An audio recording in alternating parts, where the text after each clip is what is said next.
that there are less than 200,000 diagnoses a year with our rare disease. It's crazy. And most doctors have absolutely no idea how the disease works. Now, there are certain things that you need to do when you're in a flare, when you're in a rash, an active flare. You'll know what it is because you'll feel like your skin is full of splinters. It'll hurt, it'll itch, and it'll just look terrible. When you're in an active flare, you need to get into a dermatologist and get it biopsied. Now, most people go 5 to 10 years before they get the diagnosis. They're chasing other things I went through. We did gluten free, we did sugar free, we did, plant based, protein based. We did everything. I've used every oil, I've used every pill, I've used every treatment you can think of, and I have found out what works and what doesn't work. The one thing is the fatigue. Now, fatigue, it's not a kind of fatigue that you can take a nap for and feel better. It doesn't work that way. It's fatigue to where it's hard to breathe. It's hard to get from one place to another because your legs, especially when you use your thighs, it wears me out so bad. When I would ride bikes with the kids before I had my diagnosis, my legs would burn so bad. And keep in mind that I was an athlete. I mean, I danced, 4 or 5 hours a day. I was teaching, I was hiking, I was walking 5 miles a day just for fun. I mean, anything active I wanted to do. Now, I was a model in the past, so I've always been very, very careful with my skin, never go out without sunscreen. So I'm not someone that just sat out in the sun and baked. So it's just when things aren't looking right. I went on a cruise, and because we were in the sun, I'm supposing my tongue turned black. I got really sick and just felt like I couldn't move. My joints hurt really bad. I really did think it was rheumatoid arthritis for a while, or I've had a lot of injuries. I've had surgery after surgery to fix things that doctors can't figure out. Um, I've had 3 shoulder surgeries from bicep tendons letting go. And then, of course, we had to open one up again because it just wasn't healing. The doctor said it looked like lasagna and he wanted to know if I was street fighting at night. No, I was just living my daily day. When I did get the diagnosis, I was lucky enough to have it done here. I had a rash. I went in, they did a biopsy. They're like, holy crap, you can't have this bad of luck. Then they sent the biopsy off and it came back and they said, yes, it is in fact dermatomyositis and you do have a TIF1 antibody, which is a mutation that makes things a whole lot worse. So, of course, right away I was sent to Mayo, who, by the way, missed it the first time. They were so concentrated on everything else. Keep in mind that this disease mimics everything. I thought for the longest time I was a hypochondriac because I would have sore throats, I would have flu, I would run low grade fevers, I would pass out, my heart rate would be off the charts, then it would be too low. Blood pressures just didn't make sense. I could run straight up a hill, not have a problem, but to walk across the floor, I couldn't breathe. So it makes no sense, and you do feel like a crazy person, and everyone around you is like, what do they have next? But I promise you, we can get there. The first thing you have to do is stop and put yourself first, and that's the hardest thing to do. You need to make sure that you have a good rheumatologist, a good dermatologist, and I say a good lung and heart doctor. Because remember, the lungs and the heart are muscles, and they are the most important muscles besides our brain, which I worry about too. Um, Anything connective tissue. Think of a piece of Kleenex. Think of a piece of Kleenex. Okay? If you pull on that piece of Kleenex, it's just going to pull loose. That's what all of our connective tissue is like. The elasticity in the joints and even the skin and the face, you start losing that. A lot of people have to have eye tucks done because they can't keep their eyes open because you start losing the muscles that, you know, take care of your eyes, and that skin starts to sag. The collagen, you cannot take enough collagen, you cannot have enough collagen. It's just going to eat it. That's what our disease does. So, unfortunately, we have to deal with overstretched muscles. I'm not supposed to stretch on my own. I go to physical therapy every week to make sure that I can safely move my muscles and get stronger so that all the extending muscles, things like drying your hair or hanging up your clothes or just having your arms in any certain position, can be so painful. But let's talk about the skin first. Let's deal with the skin first. Topical steroids, you're probably definitely going to need. Um, I do a lot of bleach baths, and I know it sounds harsh, but it actually is not, and it does cut down on some of the itching. But because if you think of your entire body, if you have a lesion anywhere, infection can get in. And the medications that we take to dumb our immune system down and our central nervous system can be lax when an infection comes in. So we have to be really careful. So if I have a lot of cuts, nicks on my legs, I'll take just a quarter of a cup of bleach in with, some warm water. Remember, you can't do hot. Heat is out.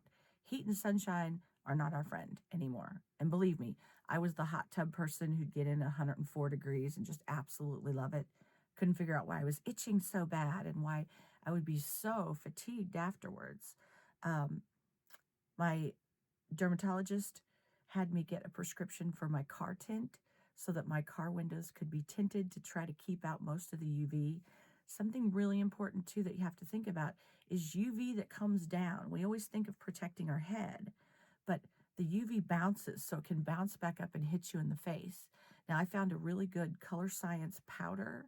It's actually, you brush it all over and it's minerals that will help keep out some of the UV rays. But your car, even with my tinted windows, I am still completely wiped out over a car ride. It's just enough gets in and it's being still. Even though we have trouble with movement, we have to remain moving at all times. But I have so much to cover with you, so I want to try to get in a couple of things. Um, the itching. Everyone always asks me about the itching. The itching can drive you insane. Did you know that your brain can handle pain, but it can't handle itching? It overrides it, and that's why when you're digging at something, you'll dig knowing that you're giving yourself pain and you're breaking that skin because it feels better than the insane itching. So the first thing we have to do is turn that off. Make sure you can use a glass water bottle. You can use a soda can, anything that's cold. The best thing to do is rub it over your skin. If you have, issues with your face itching, or to take down some of the swelling that comes, these things are great, and they're cool and they feel good. Now, a can on your arms or your legs where the itching is driving you crazy. I did find this little tool, which is great. It's a ball, and I'll make sure, and I'll put these in the links too. But this is like a Cory ball or something, and it rolls, and it's cold. You keep it in the refrigerator, and this is really nice and cool. You can run that over your skin, and it's just, it'll block that itch and help deaden some of the nerves there too, which is good. Coconut oil is going to become your friend. Any kind of coconut oil, I mean, just straight. Did you know that you can eat it? You can put it on your skin. You can put it anywhere. You can't overdose on this stuff. And my body really uses it. Now, I do have my hands, and I will have medical pictures for you guys too that you can look at what they did look like and what they look like now. I do have strong nails and everything now. I did have the Groton papules on my fingers and all kinds of ugly looking stuff. I had a very large cancer taken out of my neck. You will have skin cancers. Just hope and pray that it's skin cancers and not any kind of internal cancers. When we'd gone to Mayo, I was really hoping they were going to find a cancer. People didn't understand when we were upset that they didn't. I was hoping that once we removed a large cancer, maybe the disease would go into remission. But even after my large neck cancer, I am still fighting this disease. I don't know very many people that have the heart and lung complications that it goes into remission. We just have to learn a different way to live. And that means more calm. Your mind starts to wrap up because, of course, with me, I'm thinking, oh my gosh, I had to give up my studio. How am I going to work? How am I going to bring in money? Of course, I could, go on disability, but I haven't made enough money to pay in. So there's that, catch 22. You got to have somebody you can talk to, though. And that's the only reason I'm doing this channel is I'm hoping to make a difference in someone. I got lucky. I have the most amazing husband in the world. He went through every single step with me. He saw what was happening to me. and how we couldn't figure out what was going on. I would pull all kinds of muscles and tendons and ligaments, um, and it made no sense. There shouldn't be a reason why that was happening to me. So my condition started with them treating me with Plaquenil, hydroxychloroquine. I was on that for about 5 years. It seemed to do well. I was also taking the shot Dupixent, which was originally out for plaque psoriasis, but they had to use those type of diseases, those type of medications on different diseases. Sorry, I'm getting it clicked. So let's talk about coconut oil. You get it on Amazon, get a big tub. Well, I have a big tub anyway because I keep this stuff everywhere. I mean, you can use it for cooking, but it's really good for the skin. I dig in my fingers, especially get it under my nails and on top of my nails. Now, you'll be extremely greasy, but you're going to be shocked by how fast our skin sucks it in. I had to learn not to put on, I have one nightgown that I wear when my husband rubs it all over my body so that I don't have stains on my other clothes. But my body will suck it up really quick. You'll be amazed. Before you go to bed, it's great to do. It helps you feel better. It'll help soothe your skin.